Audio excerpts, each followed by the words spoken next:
Hi guys, मैं हूं दानी। तो जनाब, कैसे हैं आप? आज बात करते हैं दुनिया क्या कहती है बाबर आजम के अबाउट, क्योंकि दो तीन टूर्नामेंट आईसीसी के बहुत बुरे गए बाबर आजम के। इंडिविजुअली उनकी जो परफॉर्मेंस है उस लिहाज से और जो उनकी कैप्टनसी है उस लिहाज से भी ये टूर्नामेंट बहुत बुरा गया। उसके बाद पाकिस्तान ने ना कि पूरी वर्ल्ड में, दुनिया में, एशियन इंडिया में, खासकर पाकिस्तान में, बांग्लादेश में और मुख्तलिफ कंट्रीज में जहाँ जहाँ पर क्रिकेट फैन है, यूरोप में भी, वो बहुत ज़्यादा तनकीद का, क्रिटिसाइज का निशाना बन रहे थे। तो पाकिस्तान में भी ये साबिक क्रिकेटर, ऑस्ट्रेलिया के क्रिकेटर है शेन यंग। शायद आपने सुना उनका नाम। वो पाकिस्तान किसी दौरे पर आए हुए हैं, वैसे ही पाकिस्तान घूमने। तो बाबर आजम ने लाहौर में उनसे मुलाकात की, उनसे मिले हैं। तो बाबर आजम ने उनसे टिप्स ली हैं, कुछ टिप्स ली हैं अपनी पावर रेटिंग को बेहतर करने के लिए। और याद रखिए, ये वो शेन यंग पावर हिटर है ऑस्ट्रेलिया के साबिक। ये वो मतलब पावर हिटर है जिन्होंने टिप्स दी हैं, जिन्होंने तैयार किया मैक्सवेल को। और मैक्सवेल ने क्या हाल किया था अफगानिस्तान का, और वैसे भी वो कैसा खेलते हैं यू नो। ये वो हैं जिन्होंने लबोशिन को तैयार किया, उन्होंने लबोशिन को भी दी है, टिप्स दी हैं। और ये उन्होंने, मतलब आप ये कह सकते हैं ऑस्ट्रेलिया के बहुत जो पिलर है ना, अच्छे खास सही बैट्समैन है, उनको इन्होंने तैयार किया हुआ है। इतनी ये पावर हिटिंग की नॉलेज रखते हैं, इलम रखते हैं। तो बाबर आजम ने भी इनसे मुशावरत की, इनसे कुछ टिप्स ली। तो इन्होंने बाबर आजम से कुछ उनको नसीहतें की, कुछ बताया। बाद में इन्होंने एक प्रेस कॉन्फ्रेंस की शेन यंग ने।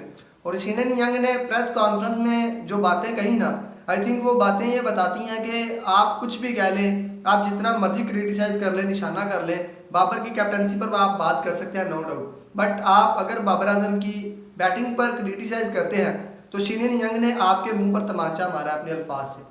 अगर आप ये समझते हैं आप शेन यंग से अच्छी एनालाइज कर सकते हैं, अच्छी जर्नलिस्ट हैं आप, अच्छी स्टैट देख सकते हैं आप, अच्छा किसी को जज बाबर आजम को कर सकते हैं, तो मैं कहूँगा गलत है। क्योंकि वो शेन यंग वो बंदा है जो ग्राउंड में एक ऐसी टीम जो चैंपियन रही है, जिसको गॉड मान दिया पूरी दुनिया, ठीक है, वर्ल्ड में, उस टीम का प्लेयर, और वो भी पावर हिटर हो, कमाल का बल्लेबाज हो, वो बंदा एक ओपिनियन दे रहा है एक प्लेयर के अगेंस्ट। आप उसके ओपिनियन को ठुकरा कर अपना जो आपका खुद का ओपिनियन है, उस ओपिनियन को बालातर रखो, तो मुझे समझ नहीं आएगी आप में और उसमें बहुत ज़्यादा डिफरेंस है। ठीक है, एक ऐसा बंदा जो कभी ग्राउंड में गया ही नहीं, क्रिकेट खेली नहीं, वो कह रहा है बाबर आजम फजूल प्लेयर है। और ये वो बंदा जिसको दुनिया मानती है शेन यंग, वो कह रहा है कि बाबर आजम जैसा प्लेयर बहुत बेहतरीन प्लेयर है। बाबर आजम, अगर उन्होंने साथ में ये भी कहा कि बाबर आजम अगर ऑस्ट्रेलिया में होता तो बाबर आजम को वहां पर क्रिटिसाइज ना किया जाता, बल्कि सपोर्ट किया जाता, बैक किया जाता, इनको ट्रेन किया जाता, और जो इनकी कमियां हैं।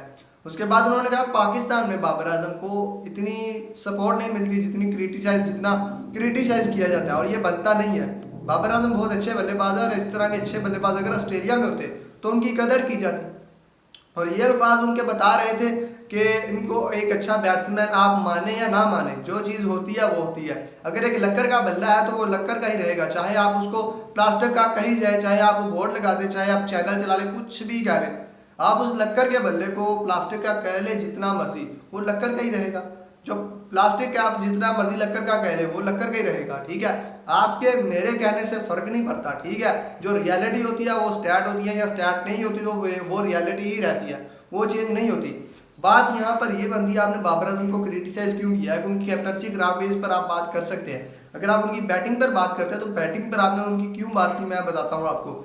आपने बाबर आजम का कंपैरिजन एक ऐसे बंदे से कर दिया जिसका और बाबर आजम का डिफरेंस ही बहुत है। उस बंदे को तो बाबर आजम से कमोबेश 5-10 साल पहले हो गए क्रिकेट खेलते। तो 5-10 साल पहले जब वो खेलता था, वो भी बाबर आजम की कॉपी, यहाँ कह लें कि बाबर आजम से थोड़ा बेटर हो, बट वो ऐसा नहीं था। विराट कोहली की बात कर रहा हूँ, जब विराट कोहली खेलता था तब बाबर आजम नहीं था खेलता, विराट कोहली तब न्यू था। और विराट कोहली ने खुद अपने इंटरव्यू में कहा था, मैंने ये सब चीज़ें बहुत फेस करके, मैंने इन सबसे गुजर के मैं तैयार हूँ, आज बना हूँ। आज मुझे खुद पर बिलीव है कि मैं कर सकता हूँ, मैं किसी की अप्रिशिएटिंग के लिए नहीं करता, मुझे कोई अप्रिशिएट करेगा।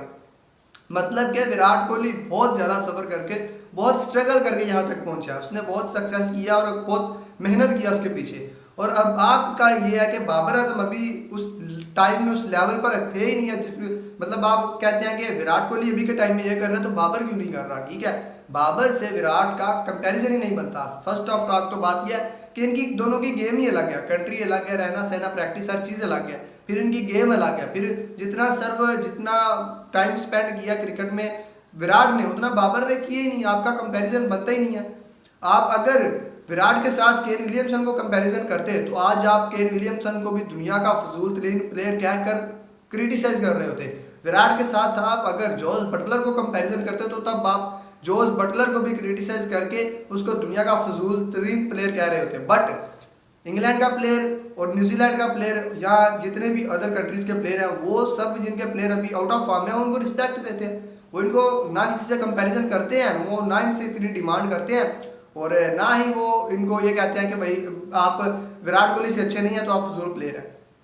बात यूँ शुरू ही यहीं से हुई कि आपने विराट कोहली से कंपैरिजन करना शुरू कर दिया। तो विराट कोहली जो करते हैं अपनी आवाम की तवक्कुआत पर पूरा उतरते हैं। बाबर आजम मे बी के टाइम में वो नहीं कर रहे तो आपने कह दिया बाबर आजम नाकारा प्लेयर है। लेकिन हकीकत ये है कि बाबर आजम कहीं वो गेम ही नहीं है जो डिमांड आप कर रहे हैं। शेन यंग ने भी कहा है कि आप बाबर आजम से वो तवक्कुआत बड़ा बैट्समैन होने के नाते रखते हैं जो कि अभी वो पूरी नहीं कर रहे आपकी डिमांड। वो एक बड़े बैट्समैन आप उनसे बहुत ज़्यादा तवक्कुआत रखते हैं, उनको क्रिटिसाइज करते हैं, बट उनका बनता नहीं है। उनकी गेम अलग है और वो अपनी गेम के बहुत अच्छे बैट्समैन हैं और इसमें कोई शक नहीं। मैं भी इस चीज़ को मानता हूँ क्योंकि एक बंदा जो एक प्रोफेशन एक काम कर रहा है और एक नहीं कर रहा वो हमसे ज़्यादा बेहतर तरीके से बता सकते हैं।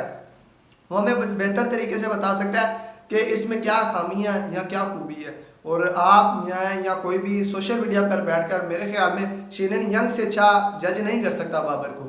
और उन्होंने यही कहा कि बाबर एक बहुत बेहतरीन प्लेयर है, उसको सपोर्ट करें। और उन्होंने ये भी कहा कि मुझे पाकिस्तान बहुत पसंद है, ऑस्ट्रेलियाई क्रिकेटर जितने भी है वो दौरा पाकिस्तान के लिए आएंगे और हम कोशिश करेंगे हाई परफॉर्मेंस जितने भी ऑस्ट्रेलिया के क्रिकेटर हैं वो यहाँ पर आए इनके साथ खेलें। तो दोस्तों आज के लिए यही बात थी। खैर एट द एंड मैं यही बात कहना चाहूँगा कि दुनिया में खासकर आपकी अपनी कंट्री की, आप चाहे इंडिया से या किसी भी कंट्री से, अपने प्लेयर को कभी क्रिटिसाइज मत करें, ठीक है। ऐसे प्लेयर को खासकर जो अच्छा कर रहा है किसी टाइम बुरा टाइम आ जाता है, जहाँ जो जिसके अंदर मेरिट नहीं है, जो इस वो एबिलिटी नहीं रखता खेलने का, तो मतलब सिफारिश पर आया ऐसे वैसे सीना उसको क्रिटिसाइज करें।